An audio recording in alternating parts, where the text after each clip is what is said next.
All right, everybody, welcome back to Horn Takes. It's Friday afternoon. It's Friday morning still. Close enough to Friday afternoon. Cinco de Mayo. Hope you guys have a good Friday. Go do some T-Mam, some Tex-Mex and margaritas. We're going to do another edition of the Bullpen today. We're going to do two podcasts today and two live streams today. We're going to knock out another edition of the Bullpen, talk about Texas baseball for this last week and heading into the weekend with KU. And then we're going to do another edition of From the Cheap Seats. We're going to talk some Texas football. We're going to talk some draft stuff. We're going to talk about three phases and three keys to those phases for the 2023 season. But let's get into some college baseball. Before we get into the Texas stuff, Bama fires Brad Bohannon, head coach, for, quote, among other things, violating the standards, duties, responsibilities expected of university employees. So Alabama's had a rough, I guess, winter and spring from a sports perspective, from a coaching perspective, from like a scandal type perspective. Had the whole deal with the basketball team, I guess around November, December timeframe, with the unfortunate incident involving a gun and the loss of life there. And then here recently, Brad Bohannon and Alabama baseball make the news for the wrong stuff. He got sued in April by Johnny Blake Bennett. I don't have any idea who that is. He's a former player there. He alleged negligence, wantonness, and breach of agreement for the mishandling of an injury. Apparently, he was a pitcher, had some arm problems, and according to him, coaching staff at Alabama didn't care. And then all of a sudden, he gets fired. He got fired on, Thursday morning? Citing all those things is what the university said. But the interesting part about this story is this whole business about some gambling stuff going on. So yesterday when the news first came out, there wasn't a whole lot of information really. We knew that the Ohio Casino Control Commission issued an emergency order prohibiting wagers for Alabama baseball, citing some suspicious activity. And come to find out that the suspicious activity was Bohannon colluding with some dude that placed a massive bet on LSU last Friday night, the circumstances of which were Alabama had to scratch their starter. Don't know why, don't really care. But as soon as they scratch their starter, all of a sudden, all this big money goes in on LSU. LSU ends up sweeping Alabama,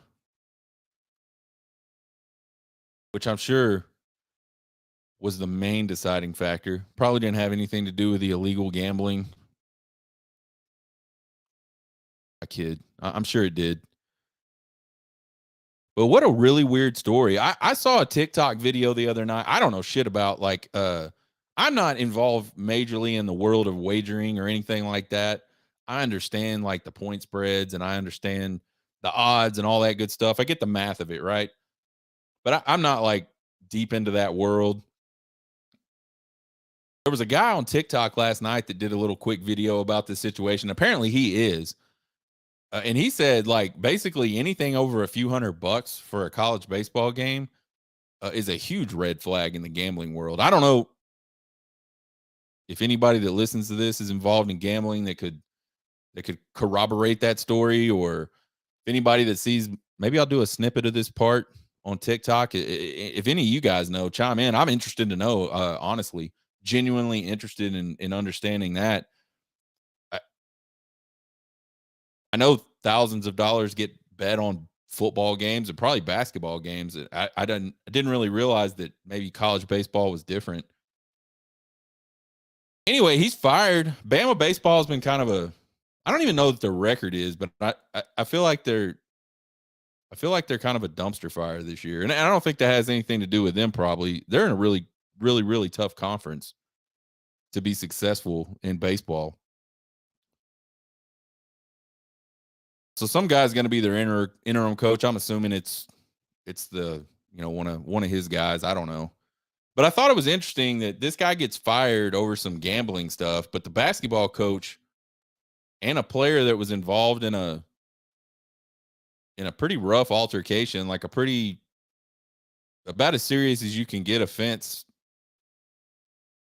as far as crime goes, and there's nothing there.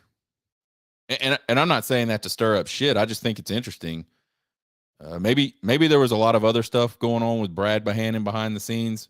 Certainly not being very good at baseball probably helped their decision. We kind of saw the same thing with the University of Texas. Chris Beard gets arrested, and there's all these allegations of spousal abuse or whatever, abuse against what do they call it? Abuse against a house member or something like that. Anyway, we all know the story. Him and his girlfriend got into it, or him and his fiance got into it. And Texas took a really long time to finalize their decision to ultimately fire Chris Beard. And they didn't have to.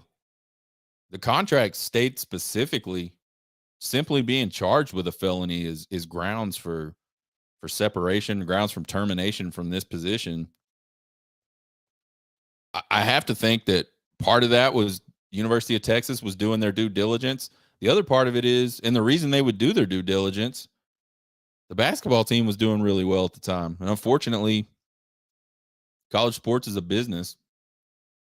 Alabama's basketball team doing really well last year. I don't know.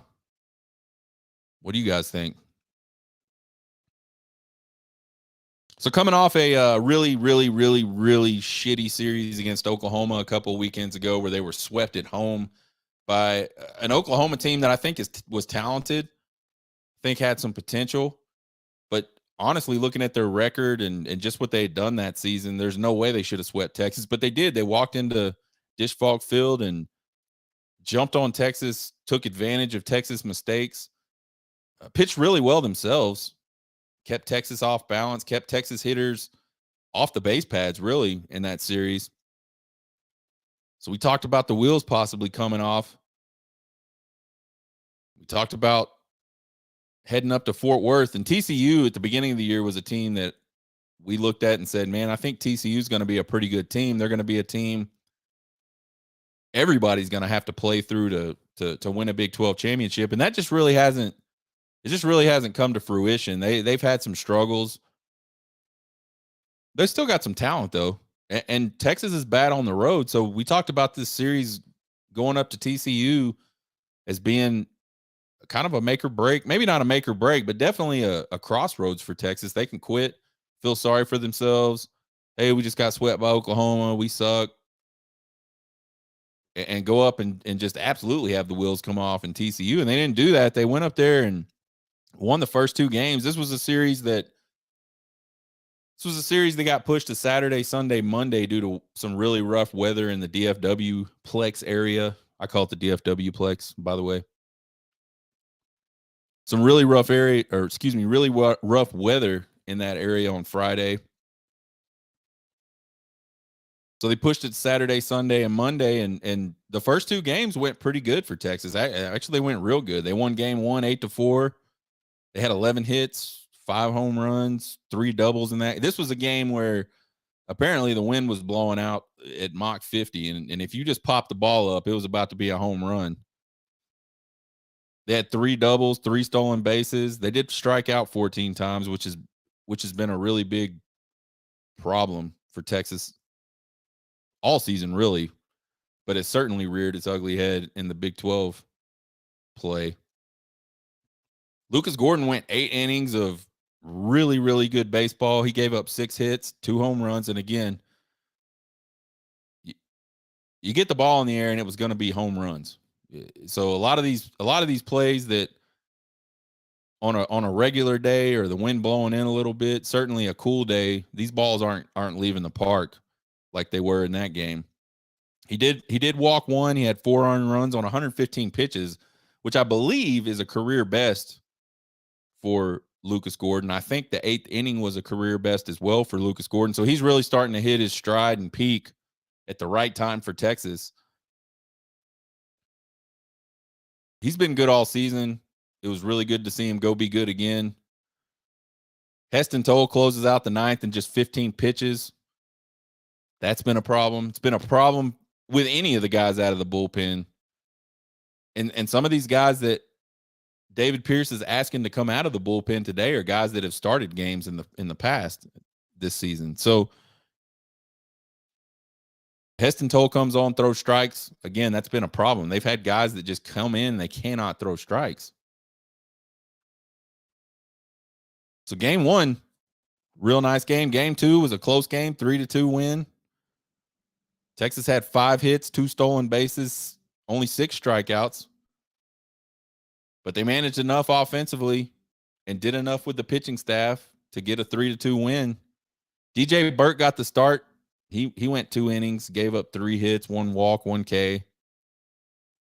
LBJ comes on in the 3rd, who LBJ's been a guy that's started the season out of the bullpen, ended up, they tried him a couple games, I think, as a starter, a weekend starter. And he did really well. I don't understand why they went away from that. We'll talk a little bit about that later, but he goes 6 in a 3rd innings, only giving up 3 hits, 6 Ks. And then David Shaw comes on with 1 down in the bottom of the 9th. Only needed 7 pitches to get the save, to get 2 outs. And that type of production is what we've seen from the bullpen prior to this sort of Big 12 meltdown. We've seen the bullpen come in and, for the most part, be pretty dominant and really filling up the strike zone. And that's just kind of gone away. So it was good to see that again. It was good to see pitchers be able to, especially relief guys, come on and get you through some innings. Game 3 was an absolute fuck. It was kind of what I thought we would see most of the weekend against TCU. I think I predicted a loss in this series. Can't remember. But Monday's game was definitely a mess. Texas had 12 hits, 3 walks, 9 Ks. Needed 7 pitchers to get through the game. They gave up 19 hits, 6 walks, 2 hit by pitchers, 1 wild pitch, and only 4 Ks all afternoon. I was excited about this game 3, and I think most Texas fans were excited about this game 3. And if you're really a fan of college baseball, pitching in particular, you had to be excited about Tanner Witt's debut. This guy messed up his elbow warming up for a game against the aforementioned Alabama Crimson Tide last year. Ends up being a Tommy John deal. He had the surgery. He's been going through the rehab. Finally gets to come out and pitch. We knew he was only going to pitch a few pitches. He only ended up making it 2/3 of an inning on 23 pitches, which is 3 more than I think they wanted to give him. He yielded 3 runs on 2 hits, a walk, and a hit by pitch. So he didn't have a great first outing, but I don't think there's any reason to be concerned there. I don't know. I didn't get to see him pitch. I told myself all morning, this game is coming on. Make sure you turn this game on. And I didn't do it until, 20, 30 minutes into the game. He was already off the bump by this point. I had not heard anything negative about his velocity and his stuff. So it'll probably just take him some time to, he hasn't pitched off of a mound in a game situation in a really, really long time. So it's going to take some time to work through some cobwebs, kind of get his confidence back in that elbow. I'm sure that is a huge deal. We hear about guys with their ACL tears all the time, especially the skill guys. It takes a really, really long time to trust that joint, because let's face it, and I've never had an ACL tear, but I've had knee sprains and ankle sprains, pretty severe ones, especially the ankles. And it's not fun. it is never good to have that pain and that unstable feeling in your knee or your ankle. And when you're a skill guy, you rely on that 100% of the time. So it's going to take Tanner a while to really trust that elbow. And I'm sure in the back of your mind, you're thinking, man, this next pitch could be another, back step in my recovery, or maybe it ends my career. So there's a lot of stuff mentally to deal with there with that type of injury. I think Tanner Witt will hopefully get into a rhythm and be able to give Texas some solid innings for the remainder of the year. Now, whether it's enough to make a huge difference, I don't think any Texas fan should count on that, especially. But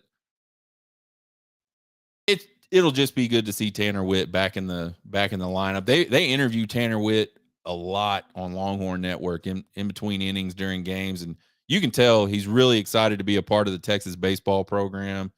Really excited to be out there with his guys. He's always rooting on whoever's pitching at the time when they interview him. He seems like a really good kid, really good teammate, and he definitely has some special talent.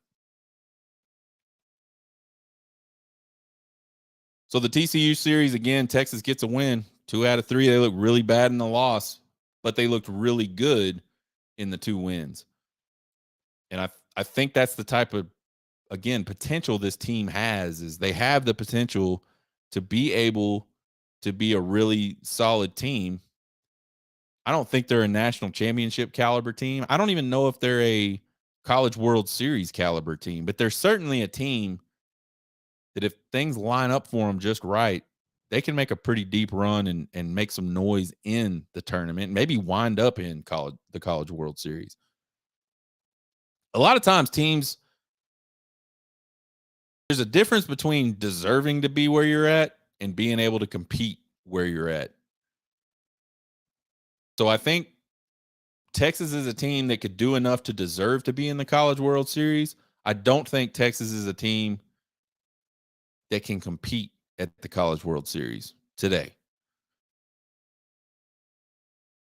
So I don't know. We'll see how that goes. State of the program address. Texas 30-16 on the season. Not bad, not great. 10-8 in conference is good for 4th right now. They're 4 games back. This team finished 5th in the conference last year. Baseball is one of those games where your regular season record is not so important. It's really about how you're set up as a team to handle playing multiple games in a short period of time. And it's about whose lineups can get hot at the right times, especially when we talk about postseason. The goal for every baseball team, of course, all baseball teams in college, they want to win their conference. They want to win their conference tournament. They want to go win the College World Series. But the goal for every college baseball team should be do enough to get into the postseason. And then from there on, all bets are off. There's no telling what's going to happen. They have the KU and the West Virginia series to go. They play a series against, who is it? I forgot. Should have wrote it down. They play a series against out-of-conference team next weekend to split the series, the final 2 series with KU and West Virginia. Offensively, this team batting .288 as a team. That's 98th out of 295 teams in D1 baseball. It's not great. They're tied for 68th in home runs with 60. 60 home runs is not a lot, especially given the historic year last year. They're tied for 37th in doubles with 95, and 10 more, they'd be in the top 10. So they're not far off. The rankings kind of throw you off. There's a huge difference between 1 through 10 and 30th, right? Conceptually, but numbers wise, not a huge difference in what they've been able to do. They're tied for 71st in triples with 11. So a lot of extra base hits for this team. They got 5 guys batting over 300 right now. Peyton Powell's at 357, Porter Brown 333. Garrett Gillimet at 322. Eric Kennedy at 320. And then Dylan Campbell at 320. He's finally, man, Dylan Campbell spent a lot of the beginning of the season struggling, hanging out in the low 200s. And he's been one of the guys that has really come on. He didn't come on anything. He's come on in Big 12 play, kind of giving them a shot in the arm offensively, which they needed because headed into Big 12 play, Peyton Powell and Eric Kennedy were absolutely on fire. Huge numbers, well over 400, lots of home runs, lots of extra base hits, and they've kind of cooled off a little bit the further we've moved into Big 12 play. Still doing pretty well. So there's some sticks. Over half the lineup there is hitting over 300. That's good. The problem is, like, the bottom of the lineup, those guys that aren't hitting in 300s are terrible. And I don't mean that negatively. They're just not producing. They are really, really struggling at the plate. And the guy that is the most frustrating out of all of them, most of those guys are young guys or they're new to the team. They don't have any college baseball experience, really. The guy that has tons of baseball experience and probably the second most in the lineup, just to Eric Kennedy, is Mitchell Daly. He's the low man batting average wise for the regular guys that are in the 9-order lineup. He's batting 233. And I'm really surprised that his average is actually that good. 233, it's not great at all. It's not even good, really, in my opinion, for college baseball. But if you watch Mitchell Daly play, if you were to watch every single game, you wouldn't think Mitchell Daly's batting even that. You'd think he might be a sub 200 guy. But he's 0 for 9 with 5 strikeouts in the TCU series. If you go back and look at the damage he has done this season, the games where he has contributed at the plate to this team and their ability to go win games, most of those have come during midweeks and some of the weaker weekend series to start the season off. He's done almost nothing in Big 12 play. He's 8 for 59 in Big 12 play. 136 batting average for those of you mathing at home, or those of you that don't want to math, don't know how to math. And 136 is really, really atrocious. Like, most of the time when Mitchell Daly goes up to hit, it looks like his at-bats kind of remind me of what it would look like if I went up to the plate to hit. Just completely lost. Completely fooled. And just completely ineffective. Like, I don't know. I'm not trying to pick on the guy. Mitchell Daly's a dude that started as a freshman at Texas. He's played on 2 really good college baseball teams, 2 teams that went to the College World Series. And he came in and started immediately at second base. And he's held down second base when there's been a lot of good infielders, middle infielders on the rosters. He's held it down. Now he's playing shortstop, which, again, I think he's way out of position at shortstop. I don't think that's his deal. I think that I want to hope that David Pierce knew that Mitchell Daly's not a shortstop, went out and tried to bring some guys in that were shortstops and just couldn't get any of them to show up to Texas and play. Couldn't get anybody to take that step. And so he was kind of forced to put Daly in at shortstop is what I hope happened. If his plan was Daly at shortstop, man, and Daly does fine defensively. He's not like bad. He doesn't make a lot of errors.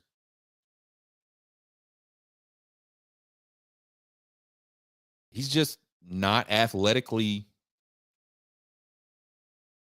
good enough to be an elite shortstop in college baseball. That's it. That's the knock on him. And I don't even know that that's a knock. It shouldn't be a knock. There's not a lot of guys. I mean, there's a lot of guys that are playing shortstop in college baseball that aren't elite shortstops. They're really, really good, but they're not elite.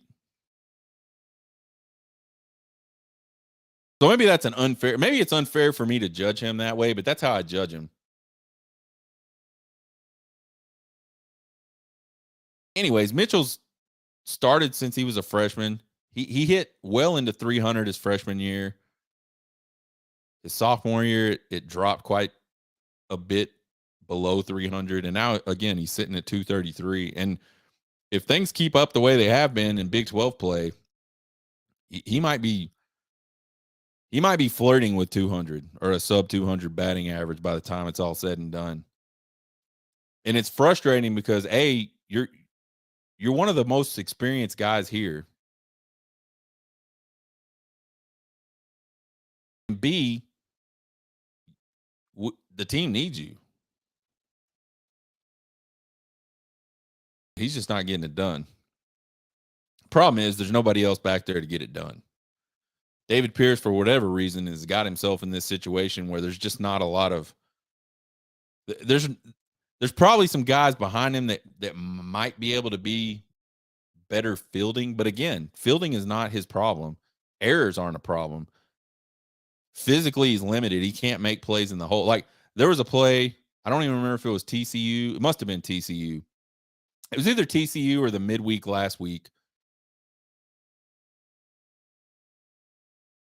Nice hit ball into the hole. He got to it, cleaned it, or fielded it clean. He just couldn't get the ball over to first in time. And an elite shortstop, Trey Faltini, makes that play. And Trey Faltini makes that play, and he could probably make that play in his sleep.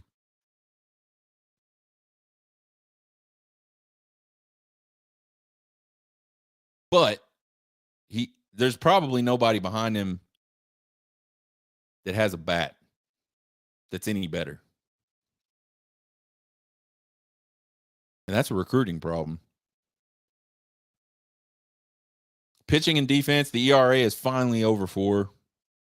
I don't know what that ranks nationally. It's 4.02. I'm assuming they're probably top 40 or so in team ERA.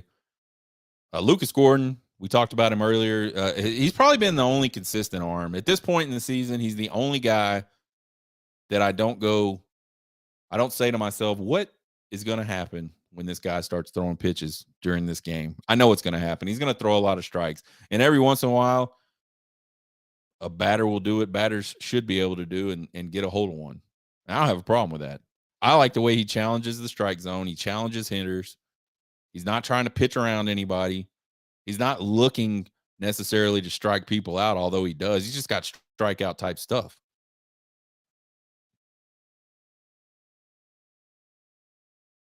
As a whole, this pitching staff has 142 strikeouts this year, 99 walks, 16 home runs given up. And this is the one, these last two are the ones I could not believe. And I don't know why I couldn't believe them. I've seen it with my own eyes that they're capable of doing this, but 17 wild pitches this season and 23 hit batsmen. I've never, I don't have stats on every single team, and I don't have graphs over year what they've done in these two categories, but 23 hit batters in a single season for a pitch, that seems like a lot to me.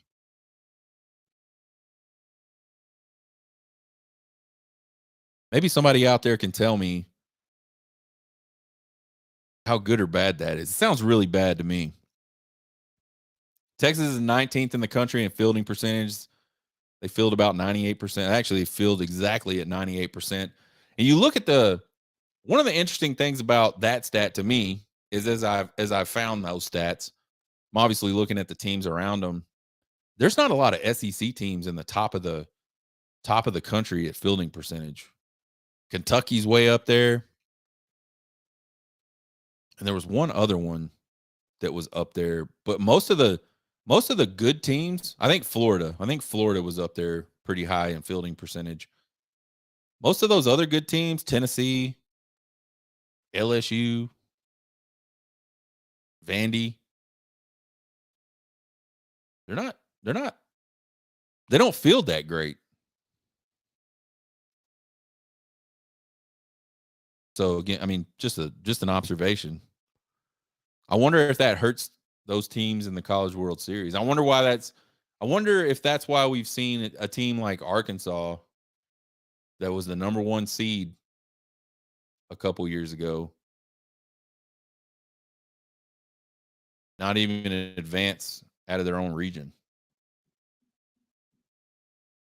Or I wonder if that's why we saw a Tennessee team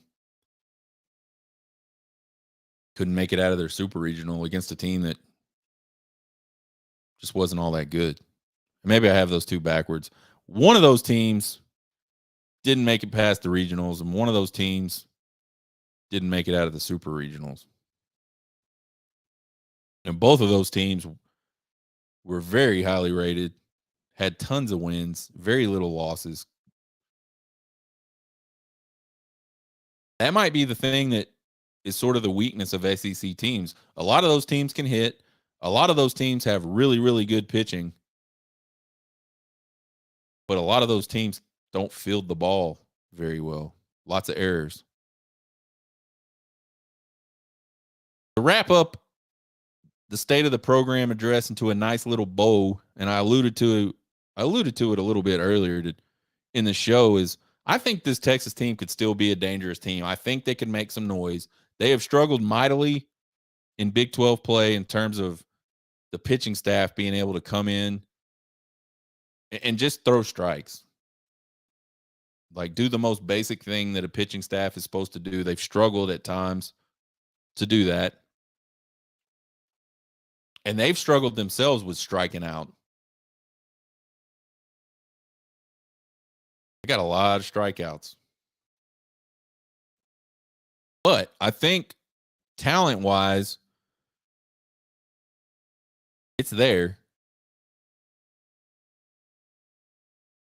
They have the ability to go and possibly make a pretty deep little run into the tournament. I don't think that hosting a regional is out of the question, but I think Texas fans need to prepare themselves for the fact that they probably won't see a single postseason game at Disch Falk Field this year, which is a rarity. It's happened before, but it's a rarity. So the wheels aren't completely off yet. We talked last week about how the wheels were coming off. Someone hung over the side of the wagon and got a wrench on those lugs and got them screwed back down a little bit at TCU. We'll see what they can do against KU. KU should be a non-event series, should be. And then they have West Virginia at home to end the deal. And West Virginia might be playing the best baseball out of any Big 12 team at this point, which I don't think anybody would have predicted ever in the history of baseball, that West Virginia would be one of the more consistent and better teams in the Big 12 in baseball at any point in any time era ever. But here we are, and that's what we're seeing. So that'll be a tough series. KU series this weekend. KU is 21-23. They're 6-12 in conference. They did sweep Baylor, which Texas was unable to do. And they did go to Morgantown and win a series against the aforementioned West Virginia Mountaineers.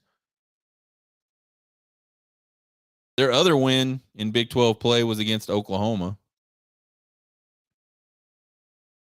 who swept Texas. So kind of like we talked about Oklahoma being a team that you look at the record and you say, God dang, they are terrible. And then you look a little past that and see who they've played and how they've competed against some of those teams.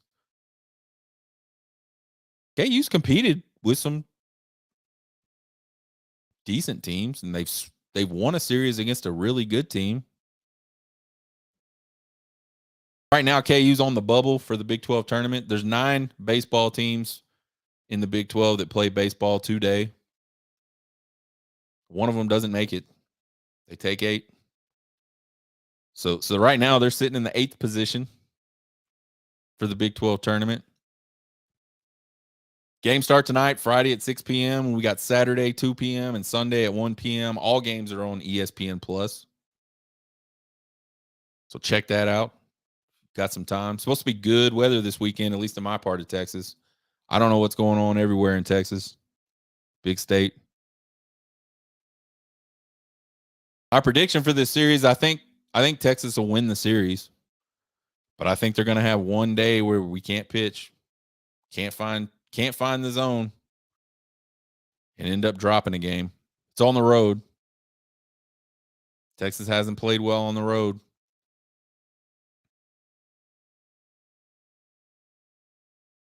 So I don't know. We'll see. We'll see how that goes. Honestly, at this point, I wouldn't be surprised with anything Texas has done or will do. It would not surprise me if they lost the series. I think the only thing that would surprise me about the KU series is if they got swept. I just can't imagine a team as talented as Texas, regardless of having to go on the road and regardless of the struggles, finding a way to lose all 3 of those games. But we'll find out. Join us later today. We'll do From the Cheap Seats. Talk about Texas football. Talk about the draft. Some things that Texas needs to do going into next season. A little more Deion Sanders. He's being crazy again. And then join us next week on the Bullpen. We'll talk about the KU series. And we'll talk about the last Big 12 series coming up. Subscribe to the podcast anywhere you listen to podcasts. Subscribe to the YouTube channel. Find me on TikTok, Twitter, Facebook, YouTube, all at Horn Takes. You can email me at horntakespodcast@gmail.com with all your questions, comments, concerns, and criticisms. I love them all. You guys have a good weekend. Hook 'em.